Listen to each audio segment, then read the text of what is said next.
దయచేసి మీరు వెళ్ళకండి మాస్టారు. మీ కమిటీ వాళ్ళు చేసిన అన్యాయాన్ని మేము ఎదిరిస్తాం మాస్టారు. మీకు న్యాయం జరిగే వరకు మేము పోరాడతాం మాస్టారు. మిమ్మల్ని బహిష్కరించిన కాలేజీని మేము బహిష్కరిస్తాం సార్. మళ్ళీ మీకు ఉద్యోగం ఇచ్చే వరకు మేము స్ట్రైక్ చేస్తాం, నిరాహార దీక్ష చేస్తాం, మా ఊపిరి ఆగే వరకు యుద్ధం చేస్తాం.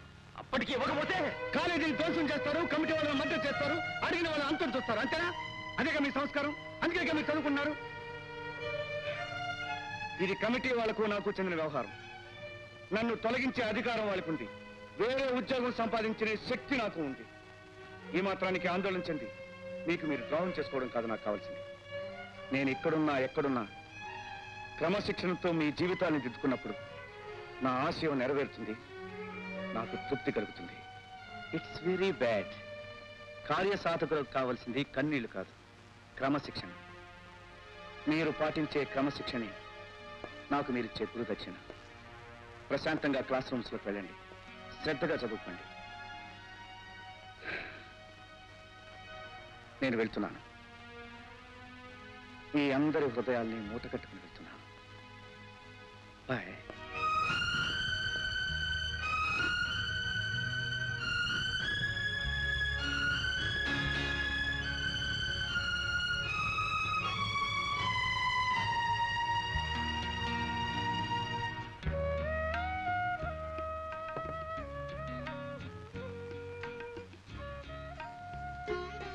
ఏమిటండి ఆలోచిస్తున్నారు?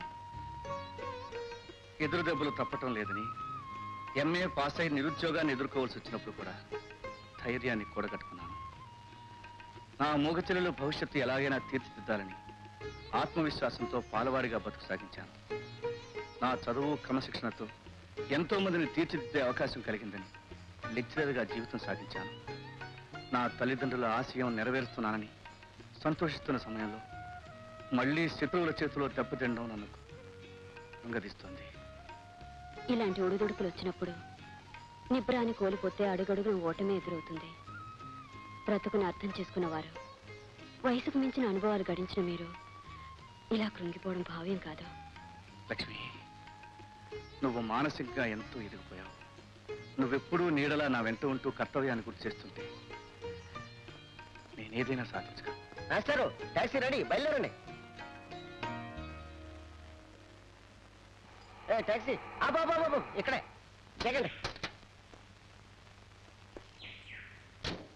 పైన ఇక్కడ ఎలా ఉంటాం? ఈ చోటుకే బ్రహ్మాండం. అటు స్టేషను, ఇటు మార్కెట్కి అన్నింటికి దగ్గర. చుట్టుపక్కల ఏ కాలేజీ లేదు, అందుకని ఈ పక్కనే ట్యూటోరియల్ కాలేజీ పెట్టారు. అన్ని ఏర్పాట్లు చేశాను. కానీ డబ్బేనా? రేపు బ్యాంకులో తీసుకొచ్చిస్తానులే.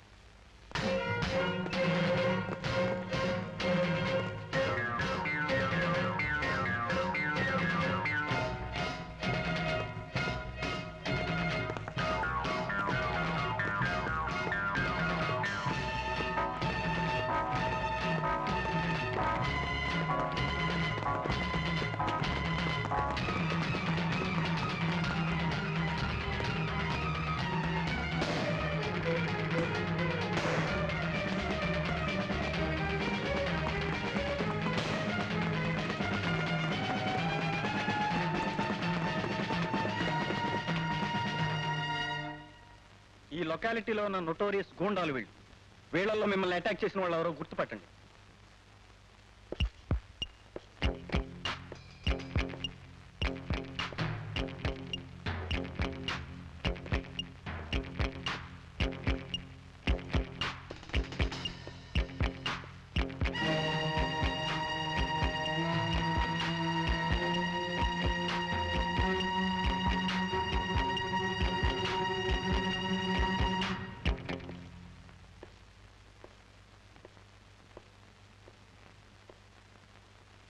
వీళ్ళలో ఎవరు లేరా? నో. కానిస్టేబుల్స్, వీళ్ళందరినీ పంపించేయండి. Thank you inspector.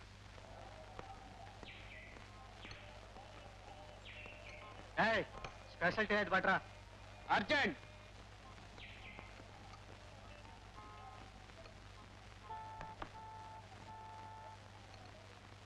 ప్రొఫెసర్ రాజుకు మనల్ని చూస్తే ఎంత గుండె బెదరో చూసావా రాజేష్? అందుకే మనల్ని గుర్తుపట్టి కూడా పోలీసులు చెప్పడానికి భయపడ్డాడ్రా. మన లొకాలిటీలోనే ఉంటున్నాడు గనుక తరువాత వాడి బ్రతుకేమవుతుందో ఊహించుకొని ఉంటాడురా. కరెక్ట్. నేను అలా అనుకోను. ప్రొఫెసర్ రాజు ఎప్పుడూ ఎవరికీ భయపడ్డు. You are right Rajesh. నేనెప్పుడూ ఎవరికీ భయపడను, కానీ ఈరోజు భయపడ్డాను. నా కోసం కాదు, మీకోసం, మీ భవిష్యత్తు కోసం. రాజేష్, పోలీస్ చిట్టాలో మీ అందరి పేర్లు ఉన్నాయని నాకు తెలుసు. మిమ్మల్ని పట్టించాలనుకో, మీరు కటకటాల వెనక్కి వెళ్తారు. ఒకసారి జైలుకి వెళ్ళిన వాడు ఎంత పతనం అవుతాడో, అతని జీవితం ఎంత దిగజారిపోతుందో నీకు తెలియదు. నేను ఊహించగలను. నీకు కావాల్సింది డబ్బేగా? తీసుకో తీసుకో. దీన్ని తీసుకెళ్ళి ఎవరికి ఇస్తావు? సారాయి పేరట ప్రజలచే విషాన్ని తాగించే దుర్మార్గులకు ఇస్తావు, సమాజాన్ని సమూలంగా నాశనం చేసే రాక్షసులకు ఇస్తావు. ఈ డబ్బు నాకెంత అవసరమో నీకు తెలుసా? దీనితో ఒక ట్యుటోరియల్ కాలేజ్ ఓపెన్ చేసి నా భార్యని చెల్లెల్ని పోషించుకోవాలి. You understand? దీన్ని సద్వినియోగం చేస్తావో దుర్వినియోగం చేస్తావో నువ్వే నిర్ణయించుకో.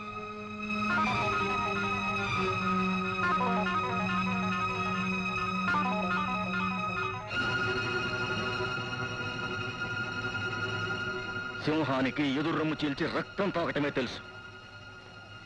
చచ్చిన జంతువును ముట్టుకోదు. నీ డబ్బు నువ్వే తీసుకో. Thank you very much. నీలో మంచితనం కొంచెమైనా మిగిలిండబట్టే నా డబ్బు నాదని ఒప్పుకున్నావు. Thank you very much. Rajesh, నా మీద కోపం నీకు ఇంకా పోలేదనుకుంటాను. ఆ రోజు నిన్ను యూనివర్సిటీ నుంచి డిబార్ చేయించానంటే వందలాది నీ తోటి విద్యార్థుల క్రమశిక్షణ కుంటుపడకుండా ఉండడానికి. Try to understand.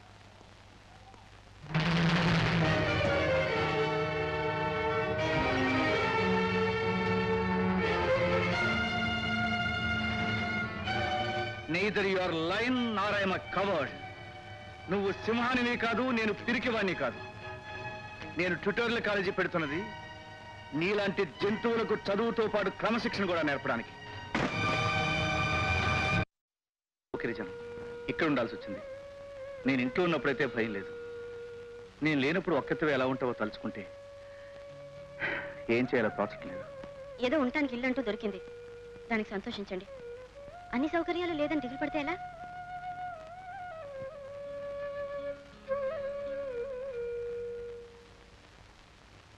May I come in sir? Come in. అరే కమిన్ కమిన్. ఏమిటి అందరూ బాగా చదువుతున్నారా? మీరంతా ఇలా వచ్చారేంటి? మీ కాలేజీలో చేరడానికి వచ్చాం సార్. మీరంతా రెగ్యులర్ కాలేజ్ స్టూడెంట్స్. ఈ ట్యుటోరియల్ కాలేజీలో చేరడం ఏంటి? మీ అకాడమిక్ ఇయర్ దెబ్బతింటుంది. మీరు ఇక్కడ చేరద్దు. నేను చేర్చుకోవడం కూడా భావ్యం కాదు. మా రిక్వెస్ట్ని తిరస్కరించకండి సార్. మా కెరియర్తో పాటు క్రమశిక్షణ కూడా ముఖ్యమైన నిర్ణయానికి వచ్చాం. అవి రెండు మీ కాలేజీలో తప్ప మరెక్కడా నేర్చుకోలేము సార్. నా మీద మీకు ఎంత గౌరవం విశ్వాసం ఉన్నా మీ కోరిక నేను మన్నించలేను. I'm sorry. మేము ఇక్కడ తప్ప ఇంకెక్కడ చదువుకోం సార్. మా రిక్వెస్ట్ ని కాదనకండి సార్.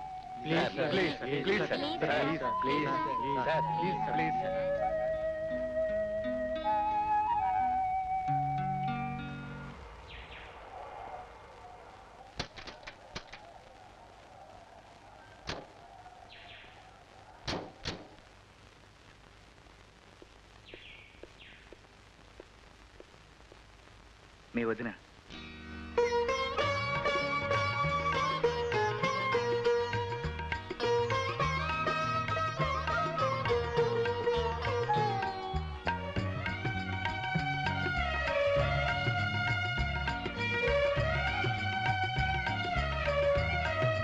లక్ష్మి.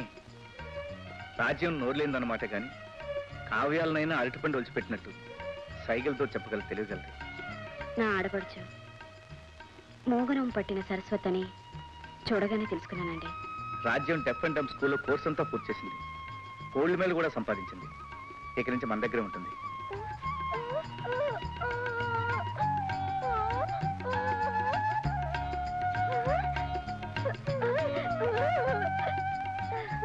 ఇలవెలుపు లాంటి మీ చెల్లెల్ని ఇప్పటి వరకు చూడకపోవడం నా దురదృష్టం. నా ఆడబిడ్డని గడప కదలనివ్వను. రామా,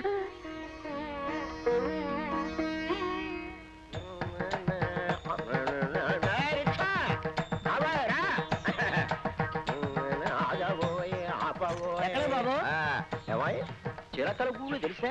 చిలకల గూళ్ళు అంటే గాలిగోపురాలే ఉండేవండి. గాలిగోపురాల్లో ఉండే చిలకల గురించి కాదు, పురాల్లోనూ పురవీధుల్లోనూ ఉండే చిలకల గురించి.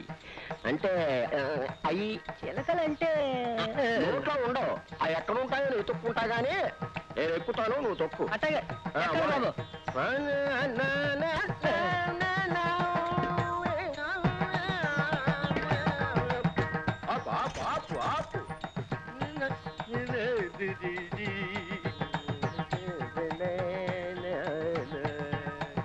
చిల్లర లేదండి, తీసుకోబోయ్.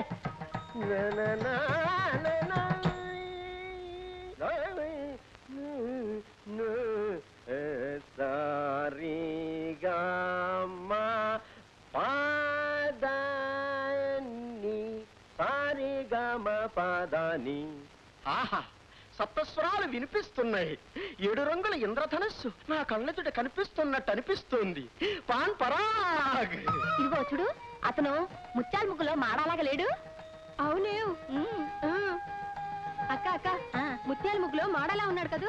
అవునే, అత్త మాడాలాగే ఉన్నాడు. అవును, మాడాలే. కానీ తల్లిదండ్రులు తేడా. వాళ్ళ అమ్మగారు మా నాన్నగారిని పెళ్లి చేసుకున్నారు, మా నాన్నగారు వాళ్ళ అమ్మగారిని పెళ్లి చేసుకున్నారు. వాళ్ళ అమ్మగారు మా నాన్నగారు వాళ్ళ అమ్మగారు కలిసి కాపురం చేశారు. పాన్ పరాగ్. ఆయనకి స్నేహితుల్లో ఉన్నాడే. అవునే సత్య, ఆయన వచ్చే వేళ కూడా అయింది. రండి లోపలికి. రండి.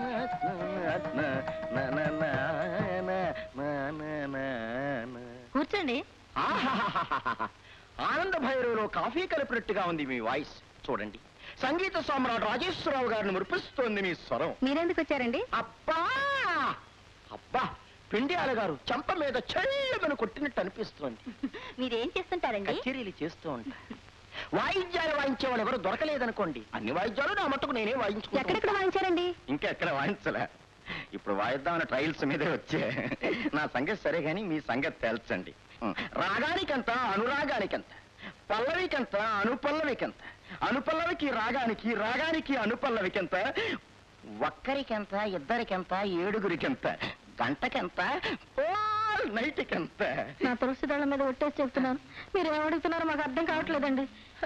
నా స్వామి మురళి మీద ఒట్టండి. మీరేమంటున్నారో నాకేం అర్థం కావడం లేదు. అయ్యో అయ్యో అయ్యో, ఇందులో అర్థం కాని విషయం ఏముందండి? Very simple. చూడండి, మీ 7గురిని చూస్తుంటే సప్తస్వరాలు వాయిస్తున్నట్టు అనిపిస్తోంది. ఏదో రాగాపని చేయాలనిపిస్తుంది. నా గొంతుకు తడారిపోతుంది. ఎక్కడెక్కడో గరువులు వేయాలనిపిస్తుంది. నరాలు జీవమంటున్నాయి. ఎడరు పండి శర్వా, మా ఫాదర్ కప్పని శర్వా, నీ శవాన్ని కప్పేస్తా.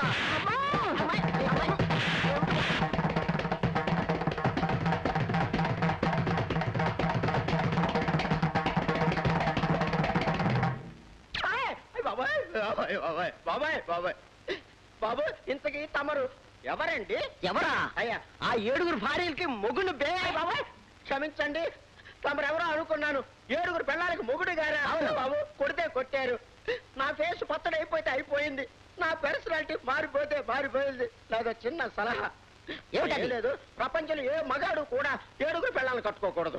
ఆ తమరు కట్టుకుంటే కట్టుకున్నారు అని 7గురు పెళ్ళాలు ఒక్కింట్లో పెట్టకూడదు, 7 ఇళ్లలో పెట్టాలి. ఒకవేళ 7 ఇళ్ళు అదుకు దొరకలేదనుకోండి, కనీసం 7 గదుల్లో అయినా పెట్టాలి. అది నా సలహా. వస్తా బాబు. బాబు బాబు, నాకున్న తోటి పండిస్తాను మా ఫాదర్ది, తీసుకోవచ్చా?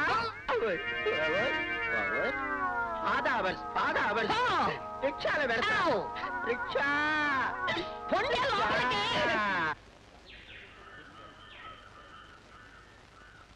బాలాజీ, మీరెవ్వరూ కాలేజీకి వెళ్ళడానికి వీల్లేదు. అదేమిట్రా, ఎందుకని? ఆ ప్రొఫెసర్ రాజుని ఈ పేటలో ట్యూటోరియల్ కాలేజీ నడపనివ్వను. నన్ను కాలేజీ నుంచి డిస్మిస్ చేయించిన నా శత్రువుని ఈ పేటలో బతకనివ్వను. చూడు రాజేష్, నువ్వు అనవసరంగా ఆయనతో విరోధం పెంచుకుంటున్నావు.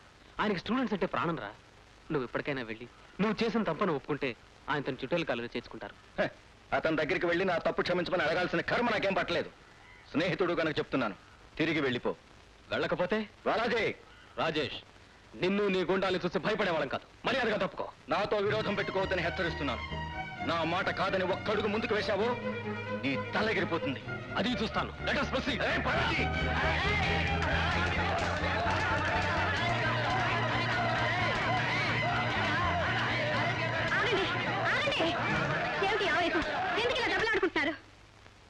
దెబ్బలాట కాదు.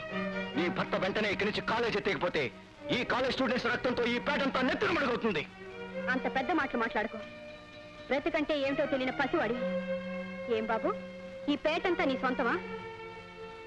ఎవరిష్టం వచ్చిన జీవనోపాధి కల్పించుకుని బ్రతికే హక్కు ప్రతి ఒక్కరికుంది. దానికి అడ్డు తగిలే అధికారం నీకు లేదని తెలుసుకో. చూడు బాబు, బిడ్డ మూర్ఖుడైనప్పుడు వద్దన్నా కద్దన్నా తల్లి మంచినే చెప్తుంది. అర్థం లేని పట్టుదలతో మీరు ఒకరి మీద ఒకరు ఇలా కత్తులు దూసుకుంటే మీ తల్లుల్లో ఒకరికి కడుపు చిచ్చవుతుందని తెలుసుకోండి. బ్రతుకంతా చీకటైపోతుంది. మా బతుకు మమ్మల్ని బ్రతకనివ్వండి. అడ్డు తప్పుకోండి. బాబు, మీరు కాలేజీకి వెళ్ళండి.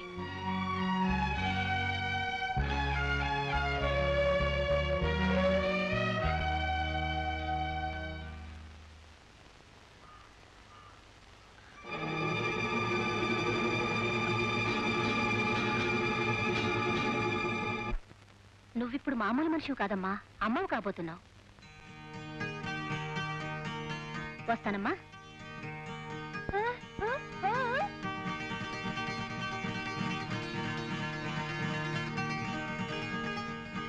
నీకొక బుల్లి మేనల్లుడు పుట్టపోతున్నాడు.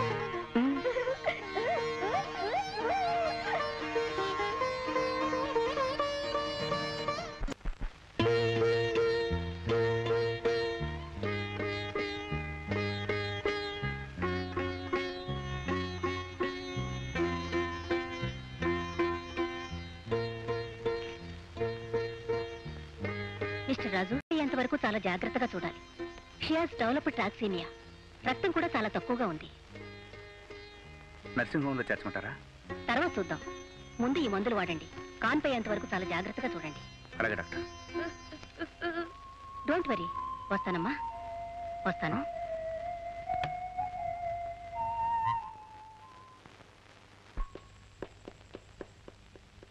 బాలాజీ ఎక్కడి నుంచి రావడం? కాలేజీ నుంచి. కన్న తండ్రితోనే అబద్ధం చెప్పే ధైర్యం వచ్చిందన్నమాట. నువ్వు కాలేజీకి రావడం లేదని ప్రిన్సిపల్ గారు ఫోన్ చేశారు. నేను అబద్ధం చెప్పటం లేదు. మా ప్రొఫెసర్ గారు పెట్టిన చుటేర్ల కాలేజీ నుంచే వస్తున్నాను. అక్కడ teaching and discipline everything is excellent. విద్యార్థి జీవితం అంటే ఇష్టం వచ్చినట్టు బాధ్యతారహితంగా ప్రవర్తించడం కాదన్న సత్యాన్ని నేను తెలుసుకున్నాను డాడీ. అక్కడ నువ్వేం తెలుసుకున్నది నాకు అనవసరం. నాకు చెప్పకుండా, నా పర్మిషన్ లేకుండా నేను డిస్మిస్ చేసిన వాడు పెట్టిన ట్యూటోరియల్ కాలేజీలో నువ్వు చదవటానికి వీల్లేదు. నువ్వు ఒక కాలేజ్ కమిటీ చైర్మన్ కొడుకు. నీకు ఒక రెస్పెక్ట్ ఉంది, ప్రెస్టేజ్ ఉంది. అది నువ్వు నిలబెట్టుకోవాలి. రేపటి నుంచి నువ్వు ఆ ట్యూటోరియల్ కాలేజీ మానేసి మన కాలేజీకి వెళ్ళాలి. నాన్నగారు, నేను స్టడీస్ అన్నా మానుకుంటాను కానీ ఆ సర్కస్ కంపెనీ లాంటి కాలేజీకి మాత్రం వెళ్ళను. జగ్గు, ఆ దాదా సింహాచలం ఎక్కడ? 6 నెలల నుంచి జైల్లో ఉంటున్నాడు.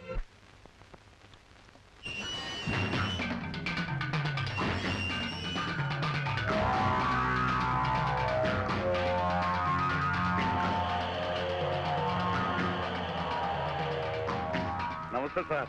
వెల్కమ్ సింహాలు, వెల్కమ్. ఏమిటి సార్ మీ పలుకుబడంతో ఉపయోగించి నన్ను ఇంత తొందరగా విడుదల చేయించారు?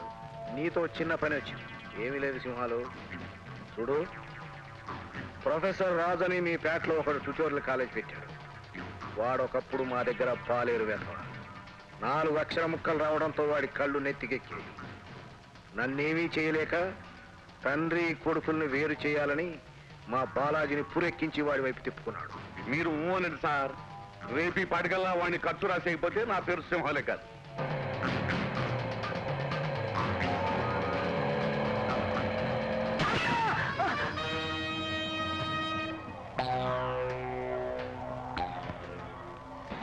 నా జీవితాలతో సౌర పొగరబోతున్నాయా? కళ్ళు నెత్తికెక్కాయా? నేను వస్తుంటే సైకిల్ గాని కార్లు గాని ఎక్కడ ఒక్కడ అయిపోవాలని తెలియదు. అదేడు బాబు, మీరు అడ్డంగా వచ్చిన సైకిల్ గుద్దేసి తిరిగి నన్ను తిడతారేడు బాబు. ఒరే బద్మాష్, నా మాట ఎదురుచెప్తారు. ఒరేయ్, ఇవాళే జైలు నుంచి రిలీజ్ అయ్యి వస్తున్నాను.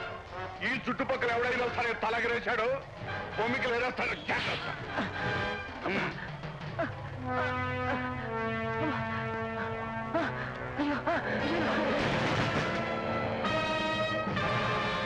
అయ్యో నా సైకిల్, నా సైకిల్ బాబు నాశనం అయిపోయింది బాబు. నా సైకిల్, అయ్యో నా సైకిల్. అయ్యో, ఈ దిక్కుమాలాడు మళ్ళీ బయటకు వచ్చాడు రా బాబు. ఇక మన ప్రాణాలు గుప్పెట్లో పెట్టుకు బ్రతకాల్సిందే. జైల్లో పెట్టిన వాళ్ళు అక్కడే ఉంచితే పోయేదిగా. అసలు వాడిని విడిచిపెట్టిన వాళ్ళకి బుద్ధి లేదు. మన పేటకు పట్టిన శని వాడెక్కడ వదిలిపోతాడు. ఇది అనువైన చోటు. మన సారా దుకాణం ఇక్కడే పెట్టాలి. ఇదేదో చదువులు బెళ్ళ ఉందండి. బద్మాష్. ఈ సింహాల మాటకి ఎదురు చెప్తే ఈ కొరడ చెల్లుమంటుంది తెలుసా? వర్కర్లందరూ ఈ పేటలోనే ఉంటారు కనుక ఈ పండగ 3 రోజుల్లోనూ కనీసం 300 పీపాల సారాయిన అమ్మాలి. రండి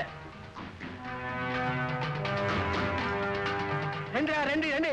ఎవడో ధర్మాత్ముడు సారా కొట్టి పెట్టించాడు రా. రండి రండి. ఈ 3 రోజులు మన అందరం ఇక్కడ గడిపేద్దారా. అలాగే. ఏమిటిదంతా? రోడ్డు మీద వాళ్ళు ఏం చేసుకుంటే మనకింద మాస్తారు. మీరు లోపల పదండి.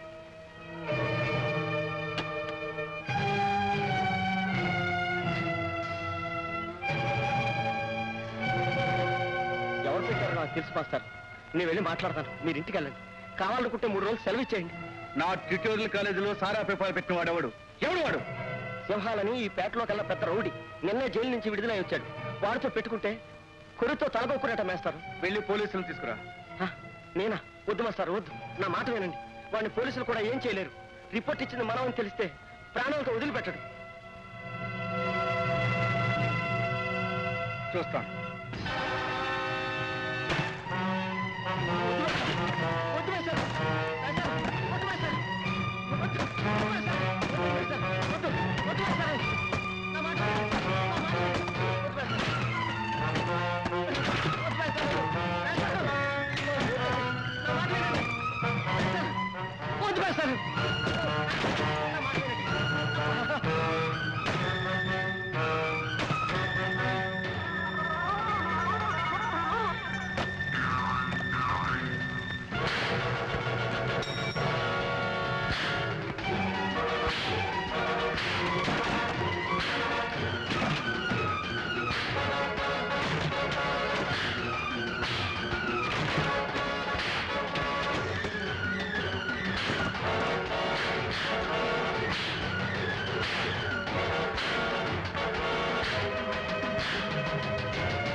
చూసారా చూసారా?